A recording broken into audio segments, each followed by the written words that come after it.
All Hey, right, y'all. Welcome to another episode of Mornings with Movers. I'm Dwight Mack with Moving Force. We got Ryan Marsh with Super Move in the building. Oh, I like the names. They come very close to each other.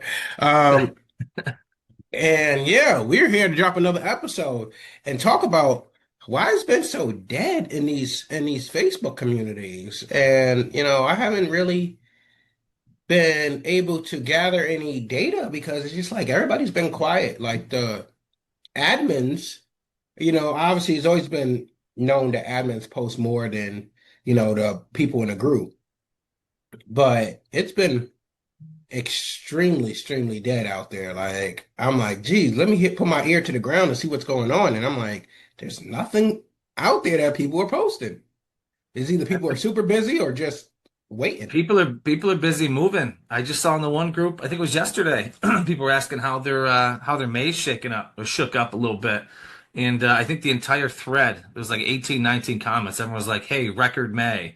Best month we've had in a long time. Record May, really strong month." Like the comments were cool. So Right? my thought is, hey, hopefully everybody's busy. I mean, it's the end of May. And Yeah. yesterday was it Tuesday was crazy Tuesday, which is like the busiest day of moving season, one of the busiest days. Okay, yeah. So as long as you guys are busy, and just not just sitting dormant, just like, oh, I hope somebody posts, something negative and say that they're having a slow season, so I could jump on board and say I'm having a slow season. You know, you know, if you are having a slow season, ask the questions now, what you could be doing to be picking it up. Um, but yeah. So besides that, I know you said that people are getting a little busy. What else has been going on your end, right? Yeah, man, just planning. We just announced our summer tour that we're going to basically be ripping around the country, kind of doing a like a movers most wanted, trying to find the elite movers across the country. So we're kicking that off June 19th in Toronto, and we're going to be ripping around through Toronto, the Northeast, City, Philly, all the way down the East Coast, down the East Coast of Florida, stopping in Miami, then ripping up the West Coast of Florida, heading over to Alabama, Texas, and what have you, and eventually making our way to California and hitting that whole stretch going up. So we're gonna be rewarding movers. The basically a trophy to each peak season MVP, dropping off water, snacks, some goodies or what have you to cruise with their boots on the ground, and we're just really going to take this summer and highlight the hardworking men and women in this industry, and call out some of the best movers in the nation. So really excited to kick that off. We just launched that Tuesday on Crazy Tuesday when all the news comes out. So there's been like 3, 4 articles already written about our journey, and you're gonna see us promoting this pretty damn heavy here as we move forward. But no, I'm excited to hit the road again, man. All right, yeah, definitely. I would say definitely share that URL link so that I can basically post it to this video. So those can basically keep track of where they are. So if you guys need to step it up, like, oh yeah, they about to be in Florida, you know where they are along their journey. Yeah, you'll be able to track us. So we're actually going to use our technology within the software to within our software to basically track our journey kind of the entire time. So wherever we are, you'll be able to see. Plus, we have a pre-planned route. Man, I can't talk, but I ping that in the chat for you if you want to go ahead and post that along. Oh yeah. Just kind of our landing page where companies, if you do want us to stop by and you do want us to drop off some swag. Um, have some good time, do a live podcast, shoot some content for the organization. Like that's what we're going to be doing all summer long. So it's kind of cool, man. Because you think what do most companies do in the moving industry that serve the moving industry during the summer months, right? Moving companies are Hmm. busy. They're not buying a lot of products. They're just boots on the ground grinding. So we're not going to sleep this summer. We're going to absolutely rip up the country and get out there in front of as many people as we can. Need a last minute fill in or facing an unexpected injury among your moving staff? No worries, Moving Force has you covered. Our app instantly connects you with trusted, professional movers who are ready to step in and handle urgent jobs whenever you need them. With our reliable network of vetted experts, you'll never be left shorthanded. What are you waiting for? Download the app now and sign up for free now. Your stress-free move is just a tap away. Okay, okay. Well, y'all heard it there. I like the landing page. It's beautiful.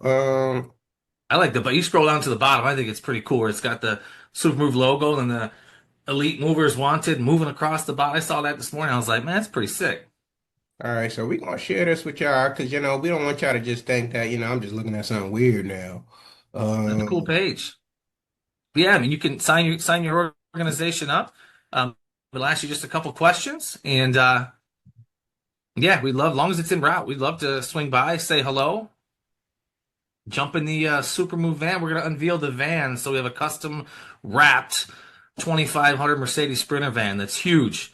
yeah, I That's see gonna be this. decked out with camera equipment, and the back's gonna have like a little podcast studio plus like a little demo station as well. So it's gonna be pretty exciting, and huge shout out to Rotate Digital and Champion Risk as well Oh yeah, oh yeah. for See joining on this Rotate journey Digital with getting us. out there. For the first year, we Amazing, wanted to keep things really small. amazing job by Travis. Really getting the brand out there. Because there are, obviously there's always going to be other SEO companies, but I think Travis has been doing an amazing job year over year with Rotate Digital to help the moving industry definitely get more exposure and more customers, I like to say. Yeah, I love how he breaks it down, right? Because I'll be the first one. You all have heard me talk about this. The whole marketing SEO. I was blessed to not have to really venture off into that a whole ton during my journey. So now that I'm kind of learning this whole segment, Travis just got a way of breaking it down, so even slow people like myself can understand what you got to do, what you got to look out for, and what you need to execute. So, and Champion Risk, love. I don't know if you know Casey at all. Have you met Casey? Freaking awesome, I have amazing. not. She's one of the coolest people in the industry, and just don't challenge her to a run. She can run like a gazelle. She don't stop. Nah, but what is that, insurance? Yeah. Okay. Yeah, no, I wasn't. Well, I had, so it's one of those things where I don't know if you've done it, but like for me, every time I pass by like maybe a marketing email or something like that, somebody spamming me, I might, depending on how interesting it is, I might save it for later. Or if I come past a Facebook marketing and I'm like, oh, maybe I might be able to use that in my business later, I'll save it for later. I'll copy the URL and I'm like, oh, my future ideas. And then, maybe like a year or two goes by and I'm like, let me check this future idea folder. And then I check it and I'm like, oh, well, it's not bad. Maybe I could use some different insurance options. So one day I went into my folder and I seen this guy in there that was offering insurance for the moving industry. So I end up reaching out to him. And me and him today has been great friends, ultimately, where he's been able to get me insurance anytime I start a business venture that's related to the moving industry. He's able to get me insurance or help me out. And that's kind of like how I came around, built that relationship. And it was just like weird because it's like the people that you meet along your journey and how you meet them, it's like mind-boggling when you're like, you think about it 2 years later after you met them, like, hey, how did we meet? We met here? What? Yeah.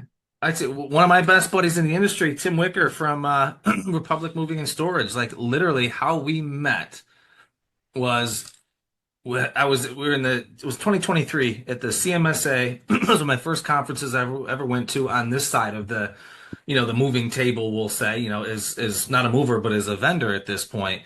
Always had a rule that I always sit at a different table where I don't know anybody, or maybe I might know one, but I always try to rotate my breakfast, lunch, dinner table. So I'm not sitting with the same group just so I can meet more people. And interesting enough, he comes over and says, hey, do you mind if I sit here? I don't know anybody at this table. I'm like, hey, this is great. I don't know you. We, shook hands, this, that. We laughed our asses off the entire dinner. And then after the fact, right after dinner, I was like, hey man, do you mind taking a picture of me and my guys? And he's like, absolutely. So of course he grabs my phone. Little did I know, he took a selfie of himself first and then took our pictures of our team. So by the time I made it back, to the East Coast, I'm flipping through all my pictures and there's Tim. I still have that picture on my phone today that I do send him periodically. And, we hit it off that day, and we continue to talk. I don't want to say weekly, but at least every other week we're chatting somehow through text, email, whatever it may be, and of course see them at a ton of events. But you just never know, man, and you never know what those relationships are going to be. And back to Casey and Champion Wrist, like I am just you just know that when you have such a good contact and such a good relation, like I can send somebody to her, and I just know once I send them to Casey and Champion, they're going to be taken care of. Whether they end up doing business with Champion and their squad, or if Casey's like, hey, I don't think this is going to work, I would recommend this. Like, so you're not sending somebody to a dead end street.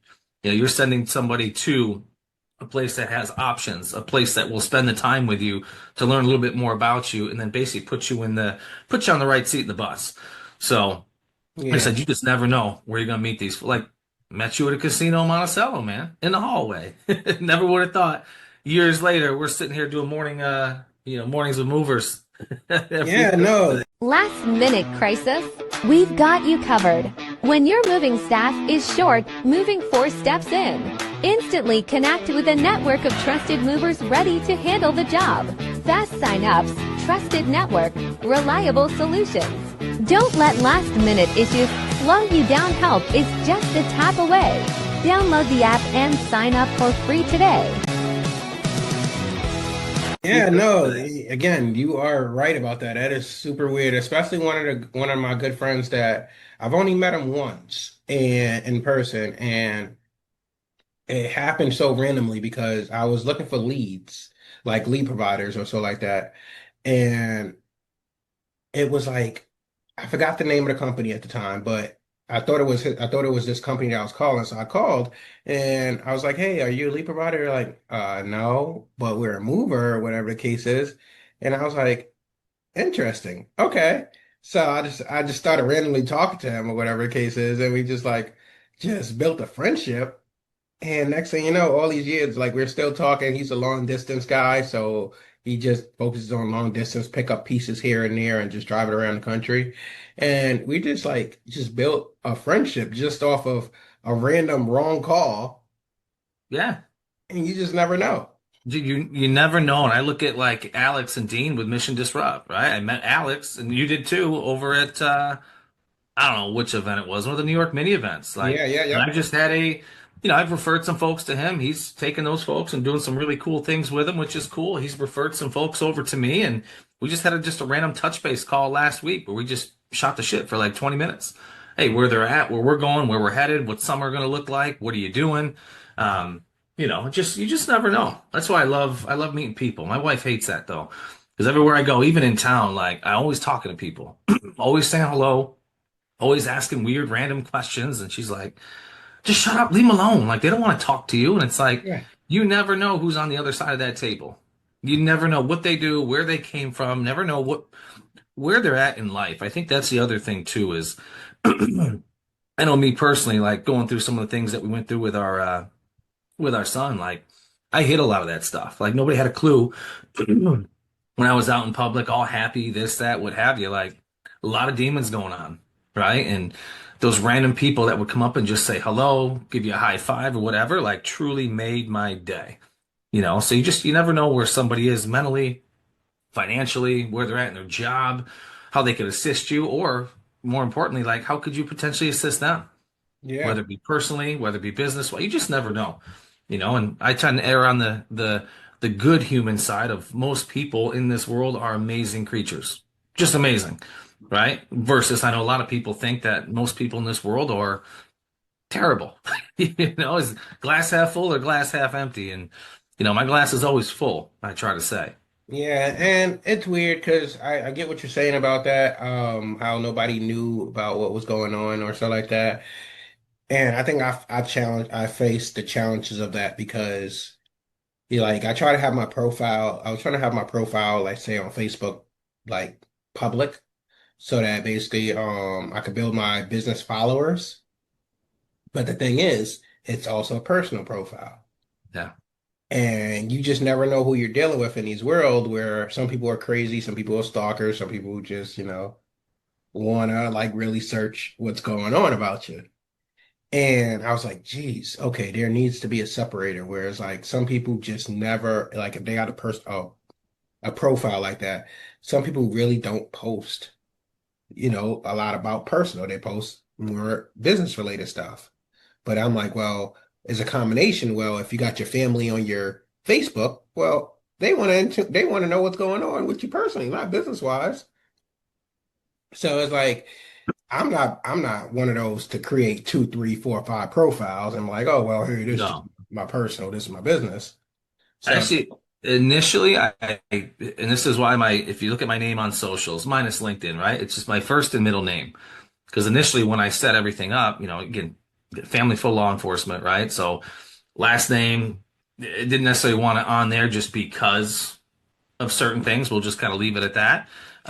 But the more and more that I get out there, I feel like that personal piece. So I have a lot of people that I meet that are now, and I let them know, like, hey, if you're looking at me for on socials, it's Ryan Patrick, not Ryan Marsh. And those outside friendships sort of have really like, I only used to have like 300 friends on Facebook. I knew them all. Now I can't even tell you, but I know all these folks, but I feel like it was a huge advantage because they also see outside of Ryan at Supermove. They see outside of Ryan at conventions.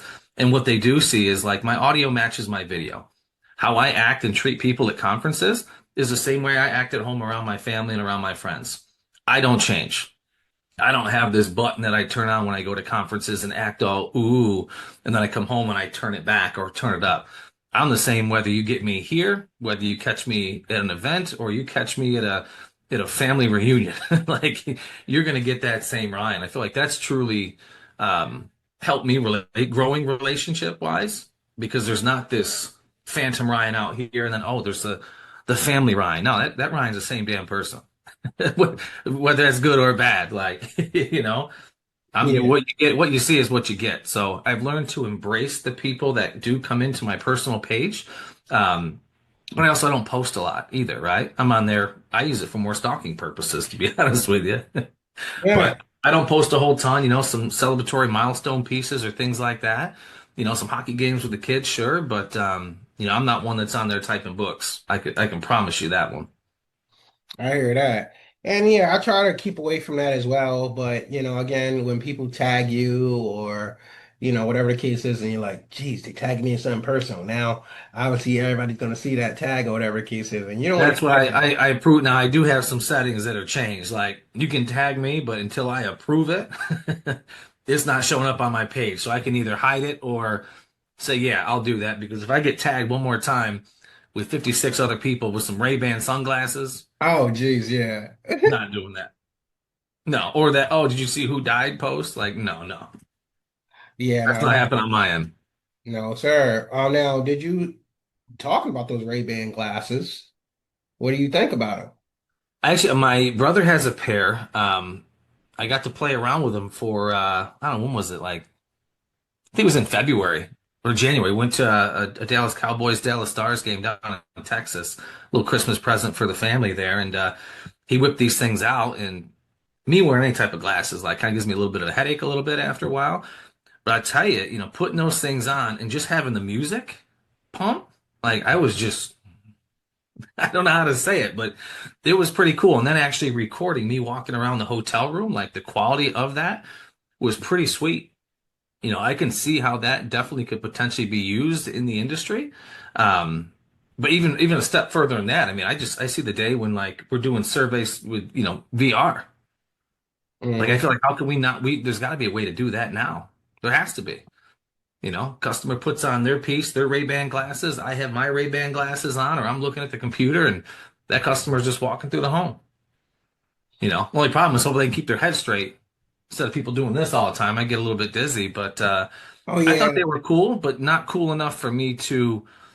I don't have a personal use case for them things.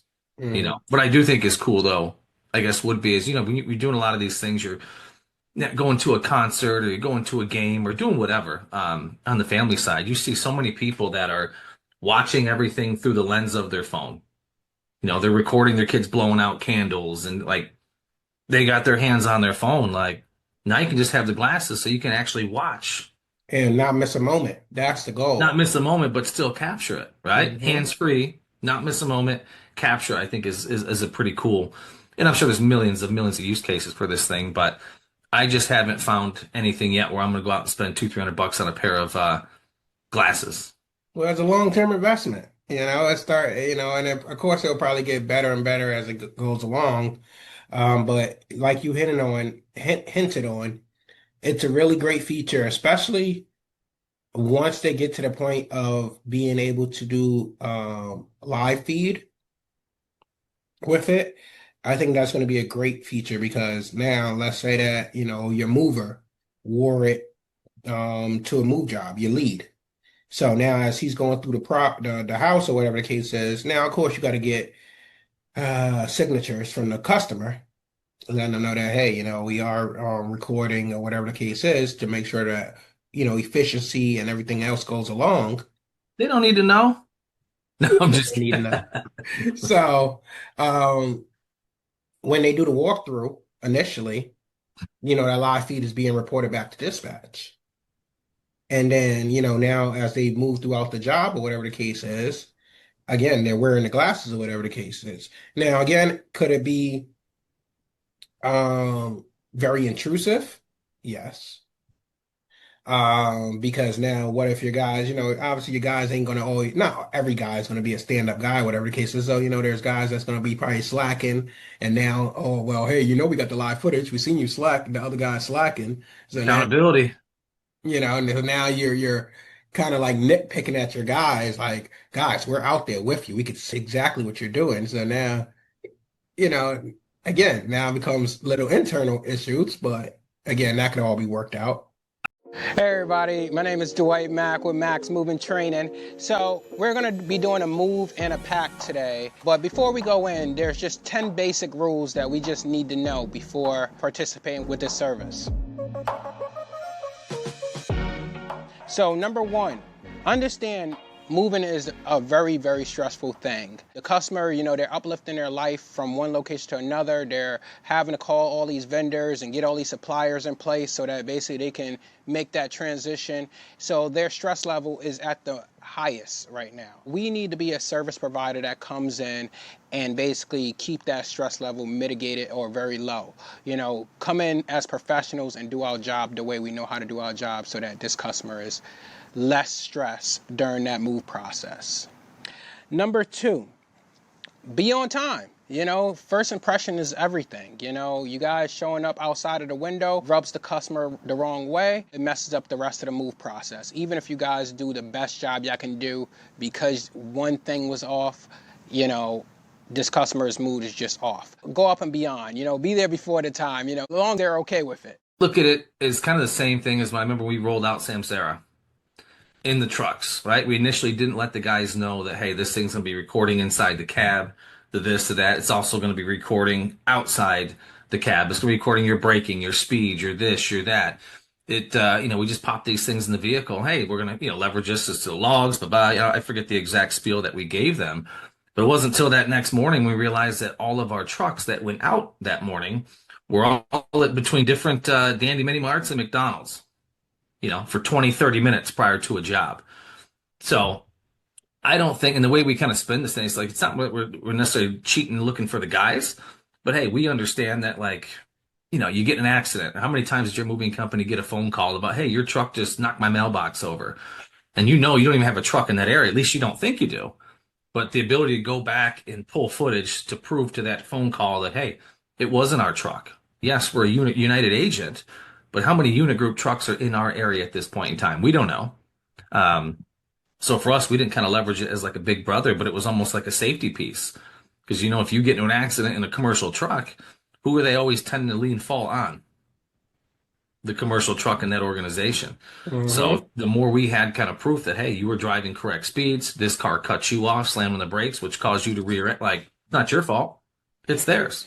So they always gonna blame it on the truck, though. Yeah. So how do we protect our guys and how do we protect our truck? So for us, it was a protection aspect, not a big brother. We're trying to watch everything that you do. It was purely for safety. Mm. So I think if you can kind of, same thing with this is hey, it's not that we're looking to see if you're slacking, because everybody's going to have days they're cranking at 100%. There's going to be days where guys are only cranking at 80%. It's just we're all human, right? We try to give 100% every day, but sometimes it's just not possible based on certain situations and what have you. So if we can, spin that to, hey, it's going to see damage. It's going to see the home prior to. It's going to see the interaction and capture things with what the customer said, what the crew said, so we can all kind of get better. I think is a way to, an easy path forward to leveraging that stuff in homes. Oh yeah. Oh yeah. So let's see. Yeah, so let us know what you guys have been using to make sure that you can keep track of your guys and stuff like that. I know we use Verizon Connect and they did really well as far as giving us a dual Yep. camera. Um, I still have that in my old work car today. The old Verizon Connect little tube that hangs there. okay. Yeah, our guys, were very funny. They used to try to put that in that damn visor to cover the damn camera because the camera had to be right between the two visors or whatever the case is. And they always managed to try to find a way to block it. I was like, oh, you biscuit eaters. But why? Like, what are they trying to hide? See? Like now the other thing is you might not see the camera, but it's still going to know that you brake way too hard. You took a corner at 50 miles an hour and almost knocked the truck. Like it's still going to have all that data. Now it's not going to see them run red lights and stop signs and roll through stop signs because the camera's covered, but it's still Well, going to no, have it that just other. basically they blocked the internal camera. So, if they were doing something they shouldn't be doing in the truck. But the outside camera, I could see everything. Gotcha. Yeah, I mean that's the like what could you be doing, right? And I think it's Before they legalized that marijuana stuff, people, try oh, to. you get guys hotboxing in the truck, eh? Hmm. Oh, that's great. You got a 33,000 pound or 36,000 pound commercial vehicle going down the street with a stone driver and crew. Yeah, yeah, just amazing, and you're just like, what? As soon as they come back, they're all gone. And then you're like, how many jobs we got tomorrow? And you wonder why the guys are working at 50% because they're hiring a kite. Oh man. So what was your policy about breaks? How long did you think you guys would take a break between a job? We mean like breaks in between. Yeah, like so our guys used to like to take the breaks between the load and unload. Number three, make sure your team is in uniform, they're groomed, their hygiene is checked, because that's the worst thing you could do, especially going in a house. Customer could smell your guy from a mile away, and now, again, their mood is just thrown off. So make sure that you guys are in uniform, you're tight, you have uniform shirts, it doesn't look like, you have a laborer that's, hired from off the street. Presentation is everything that goes towards your first impression. Number four, introduce both you and your partner when greeting a customer. Don't just go to the door by yourself, while your driver is unloading the truck and introduce yourself. Actually have both of you there. Introduce yourself first, then introduce your partner second, and then, allow them to welcome you into their home.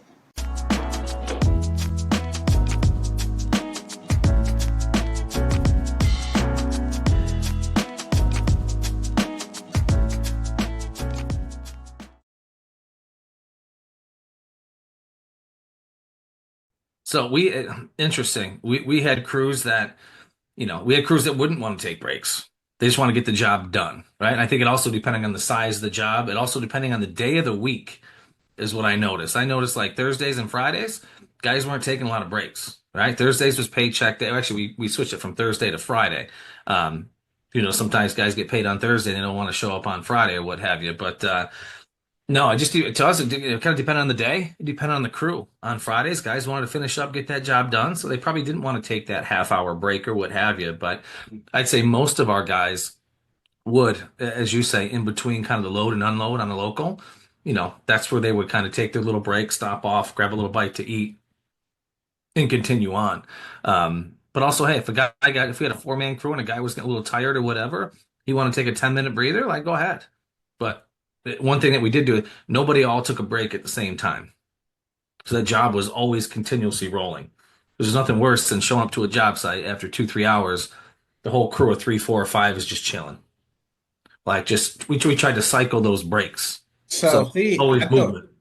see, in that case, I guess we were kind of different, where it was like the goal was for everybody to take a break because if you got that one customer who's complaining that, oh, why is that one guy always taking a break? Where's the other two guys? Where's the other three guys?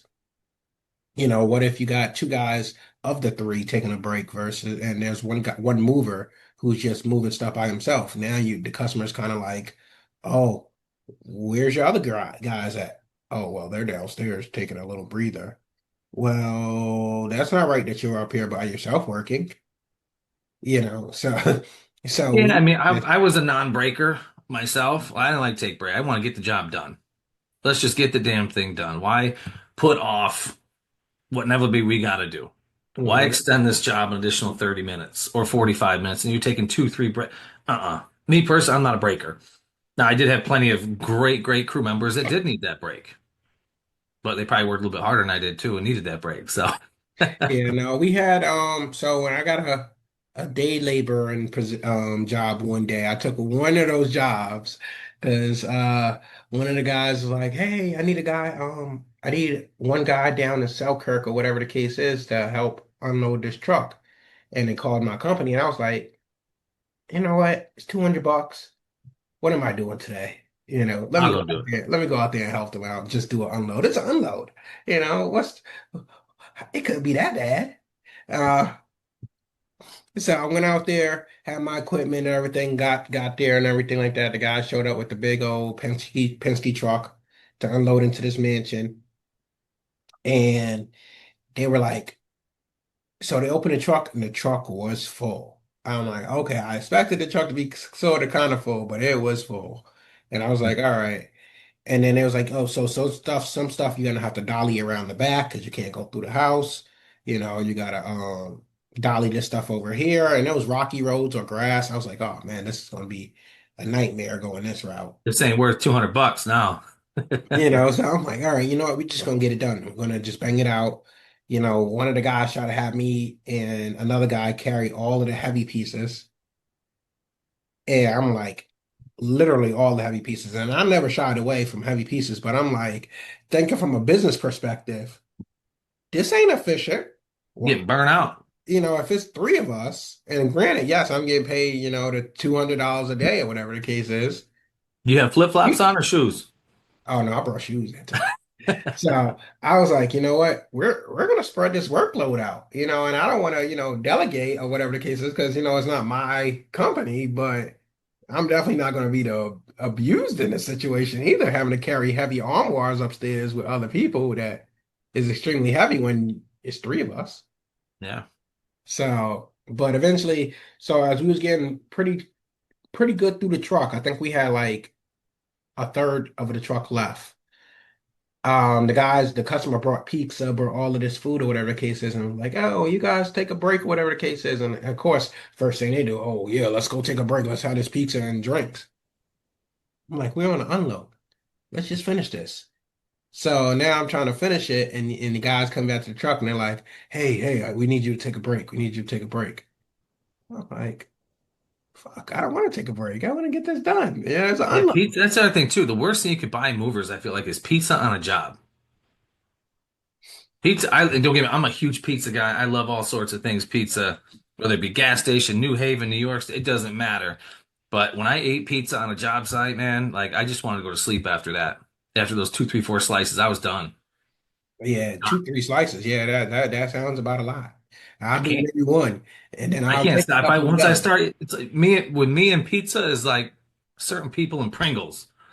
Once I pop that pizza, man, there's no stopping. I'm eating that whole sheet. I just can't help it. So if you ever get back down to Terrytown near Yonkers, um, there's a pizza spot out there that has the record for the largest slice, and it's basically almost the it's like a whole large pizza just as a slice, just as Hmm. like an actual single slice, and they cut it into like little mini bites or whatever the case is. Um, Hmm. and whoo, it's That's like, yeah, for a pepperoni slice, you're talking about $23. Yeah. damn. But So if it's a big, it's the size of a regular pie, just make the round pie, cut it up into six, eight, 10 slices. I'll be happy. I don't need some giant ass slice. Don't need it. I'm not trying to hold that thing like this. well, yeah, that's why they cut it into so many pieces because there's no way for you to No, that big old pizza like that I'm too grown to eat pizza with a fork and a knife at this point. Not going to do it. If I can't grab it by the crust and have that thing lay, no flop, nice crispy undercarriage. I like my pizza paper thin too, but yeah, that's a whole nother podcast on pizza there. yeah, I definitely got to get back down there, but it definitely is enough for two people to eat that one slice. It Like, better be for $23. and I'm like, geez, I could barely make it to the end. But the record was, I don't know if they had a record book, but they're like, sometimes they challenge you, like if you could eat a whole pizza in X amount of time, you get it for free or whatever the case is. I'm not sure if they did that there, but Hmm. I should do that at the sub shop. Make like a 36-inch sub, pack it with meat. Hey, if you can eat this in 15 minutes, it's free. If not, you gotta give me the $65 it costs to make this thing. Give him a hey, t-shirt, put him on the wall. a lot of people will take you up on that challenge. I'm about to write this down. Ah, so, but no, so other than that, yeah, other than that, I know like we've been kind of going off a little tangent, just winging it right now. And I think the good reason is, like I said, a lot of people aren't, they're either very busy or they're very slow. And I hope people are busy because I know that the summers have been changing. And I know they're supposed to be, I know Ryan mentioned several episodes back that, we were supposed to be getting back to normal. I think there's a new normal. But, and what that new normal is, whether people are staying busy, whether people are using certain marketing, I'm just almost curious to know what type of marketing people are still using, or if it's still the same thing. Google Guaranteed hasn't been a big thing I have heard about in a very long time. A lot of friends of mine that's still in the industry got away from it. They're like, there's so many other avenues than having to pay Google Guaranteed as much as they've been wanting. Um, I see different markets react to different types and different styles. So I know at least a lot of what our customers are doing when I'm having these conversations is, they're testing 4, 5, 6 different channels, right? Now they're not going all in on one, but I think that the key point to this, and Travis from Rotate really calls this out, is the ability to track where these are coming from. So after 60 days, 90 days, if you're putting, and just fictitious numbers, but if you're paying 2K per different channel, but you got two channels that are really popping and the others are not, I'm probably going to double down on those two channels that are going off the chains, bringing me in leads, bringing me in customers, what have you. And I'm slowly going to just kind of, shut off the others. So uh, what I'm seeing is people are trying a bunch of channels, and once they figure out which ones that are working in a particular market, in their particular market, that's where they're really doubling down and tripling down on. Um, but I also know a lot of companies too that are, kind of shotgun approach, just shooting things all over the place, not necessarily tracking. And they're probably spending a lot of money in wasteful areas, but they don't know because they're not tracking where those things came from. So, and each market's different. Where Facebook was hot in one particular market, Facebook is not in another. So really market dependent is what I'm hearing and seeing out there. yeah. No, and that hey, no, that's right. That's the way to go about it. Obviously, as far as a lot of people thinking that SEO is the all be all and stuff like that. Obviously, nothing wrong with SEO. SEO is definitely recommended for your business. It should be one of the last things that you exhaust if possible, unless you already have your business dialed in. Because obviously most people think, oh, if I get SEO, I'm going to start getting leads, within a month or 2 months, and it takes time. And they tell you, hey, it's an investment. It takes time. It's one of those things. And I was like, I was never a big fan of that. I was like, geez, what do they mean by it takes time? What I heard the other day, and I don't know if this is true. I actually am going to ask, probably ask Travis or Dean or Alex, and just what I'm hearing is like if somebody leaves you a Google review based on your response back to their review, can also enhance your SEO. So instead, if someone leaves you a great review, say Dwight leaves Ryan's Moving and Storage Company a wonderful review, if I just say, thanks, Dwight, for the review, appreciate the review. Like, yes, I'm responding, that's good, but it's not assisting the SEO side.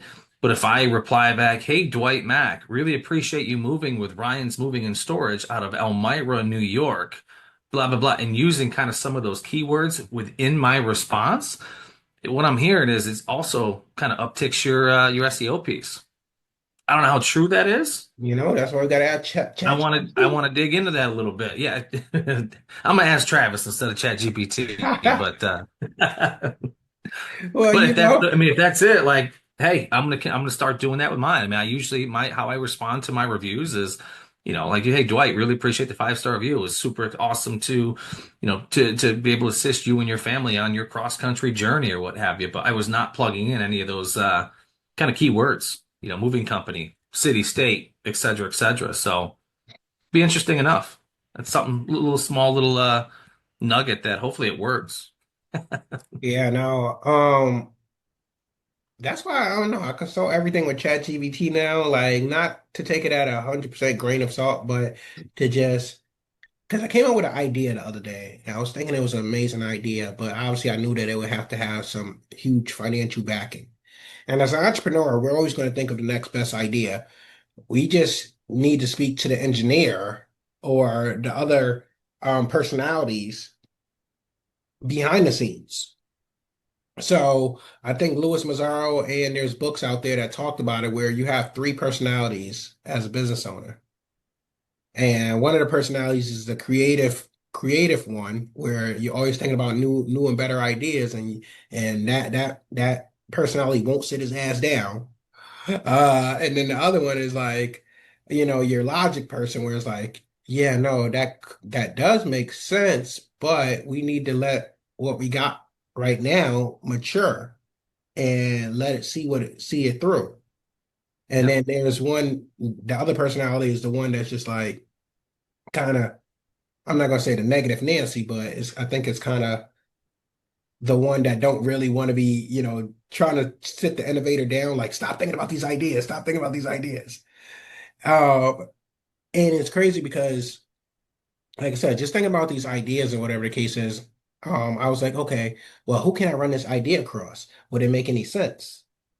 And I tried talking to my wife, and my wife is not a business person, so as soon as she started hearing numbers and stuff, she starts, Uh-huh. you should just focus on just doing what you're doing. And I'm like, but, you know. So I was like, you know what? Let me talk to my friend Chat GBT. And I ran this scenario by Chat, and Chat was like, oh, yeah. So this will be good. But because you I already got the answer. Yes, responding to Google reviews with more depth and intention can absolutely assist with your local SEO growth. Here's why and how. So increases keyword relevance. So for example, like responding to that review, like I said, thanks, Sarah. We're so glad you loved your turkey sub from our downtown location. Can't wait to see you again. Keywords, turkey sub, downtown location. Boost engagement signals, helps with review velocity and volume. So tips for responding with depth include the customer's name, mention the product or service they use, any relevant keywords naturally, and obviously keep the tone warm and authentic and what have you. But interesting. was that Gemini or Chat? Chat. See?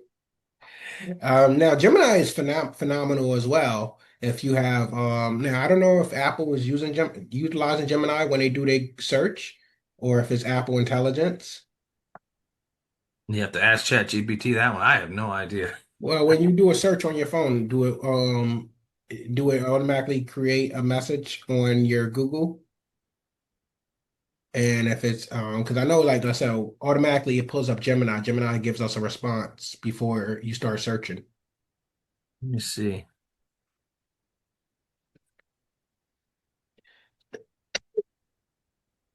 All I know is I just typed in something here and I showed up third. That's not good. Not good. I Well, still got 4%. oh, did you get the website built out? Yeah, yeah. So going through that now, they kind of gave me a first draft, which wasn't as bad as I thought it was going to be. Um, I got to send them more images and tweak a couple color pieces. But yeah, they had this thing up in 24 hours. Yeah, they're pretty quick about it. Real quick. Yeah, the trickiest part was just buying the domain because I was not sure what the heck I was doing, what I was buying, and all this other stuff. So I was able to get the exact one I was looking for, um, which was pretty cool. And yeah, so I should probably be up and running within a week. Okay, nice. Just I'm gonna try to take So, some more pictures. Actually, probably more in a week because I don't have time this week to take pictures and do all that other stuff that is needed this week. But this weekend I'm gonna hammer it in and send some stuff over to those guys. So appreciate the shout out or the referral on that one. Definitely, definitely. So anybody that, again, I know we're getting ready to go into the busy season, whether you have your full staff or you don't have your full movers, Moving Force is your on-demand team for every move. So just make sure you guys download our app. We are on the East Coast right now, and eventually we'll be expanding Midwest to West Coast. So download our app, get familiar. Our guys are vetted, background checked, trained, so definitely utilize the guys as you need them. Make sure that you guys are maximizing the season. You're not, blocking off your schedule because you guys like, oh well, we got 4 jobs on the day. We can't take no more jobs. It's about maximizing your days. These 120 days only come essentially once a year. So make sure you guys are optimizing your days. Make sure your sales team is optimized to know how to handle these moves, coordinate these moves so that it doesn't have to be all burdened on your operations team. And everybody can move like a smooth engine. Um, it was the worst when, sales would just throw jobs on the schedule and it was the dispatcher's job to figure out how to make those jobs work. So, just That equals service failure, in my opinion. exactly. So we used to have meetings with both sales manager and dispatcher and like, hey, you know what? Hey, this is how we're gonna do it. We're gonna have, 6 jobs going on in a day. If we gotta kind of, the moves come in the way the moves come in. Some days you'll get a move where a customer's like, oh, well, hey, I only got a smaller move, but I need to move in the afternoon. And you're kind of like, well, it is on a first come first serve basis. Maybe we might not have another job, but then you realize that you have a 3-man pipeline that started that day in the morning, and you have a 2-man pipelines also. But the customer, so you try to stack the jobs, and the one job says, well, hey, you got a 3-man starting in the morning, but there's a 2-man job in the afternoon. So it's like, wait, do we drop one guy off and just go and do that job? Or can we find another 2-man job in the morning and link them with that 2-man job in the afternoon? So that now we put them back, we put the 3-man, leaving them open for another 3-man in the afternoon. And it's all logistical, but you basically want to make sure that your team, your salespeople know this because there's been times where, oh, we filled the 2-man pipeline up. It's 2-man in the morning, 2-man in the afternoon, and now there's a third 2-man job in the afternoon with a 3-man in the morning. And we're like, this doesn't make sense, and now you want to send one guy home, but that's going to slow down the process because do they have to bring them back to the base, drop them off, go out there and do the job, or do you hurt your profit margins and just send all 3 of them out there and tell the customer, hey, we're just sending you an extra guy. Don't worry about paying for him. That's the power of during peak season having 15-minute huddles, 10 to 15-minute huddles each day that you're open was a game changer for us. It stopped at sales, just plugging things into dispatch. It assisted with getting payment from our national accounts and things like that. It was just a 15-minute huddle where ops would start, ops and dispatch. Hey, this is where we're at. This is what we have booked. This is what we have available for the next X amount of weeks. Then sales would go and say, hey, I have this. I have this, this, and this. And we'd literally spend that 15 minutes together to work and plug and play to adjust jobs, put jobs in the right seat on the bus as you're talking. Like we didn't want to book a 3-hour mini in an afternoon when we didn't really have anything prior to that, or we didn't want to take a guy off or peel a guy off. But just having that 15-minute huddle or touch base each day, just so the entire team, now I'm not saying with drivers and laborers, but just your office staff. So your ops, dispatch, your sales rep, your finance, and then we always had an owner that was in there as well, just kind of orchestrating the orchestration, we'll say. But it went a long way. But we also stopped because we had so much volume during peak season. We stopped doing, and this is going to sound crazy, but we stopped booking jobs on the spot. We always wanted 24 hours before we would confirm with the customer that we could. And I know a lot of people are going to think that's crazy, but we just had so much volume that we really wanted the time to pick and choose the jobs that work best for us at a margin that we could work with across the board. Yeah, no, and that makes sense. That's why we went to kind of like, we kind of went to like a 3-hour minimum. and a 3 hour minimum would kind of give us that range where we say, hey, you know what, that automatically puts us at a 1 bedroom, maybe even a smaller 2 bedroom.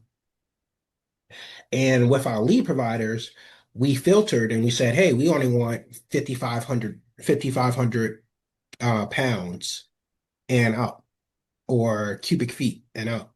So that basically we were getting like, again, around that 2 to 3 bedroom leads. And now we didn't have to focus on so many doubles. We can focus on one big job, give all you guys can give on this one big job, and you're done for the day.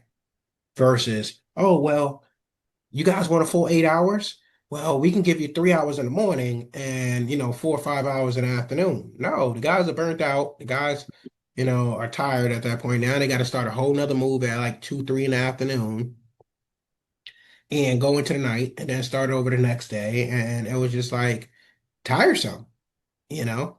And like I mentioned to you last episode, it was kind of like when you schedule you guys for 7 hours, the job is a minimum of 7 hours.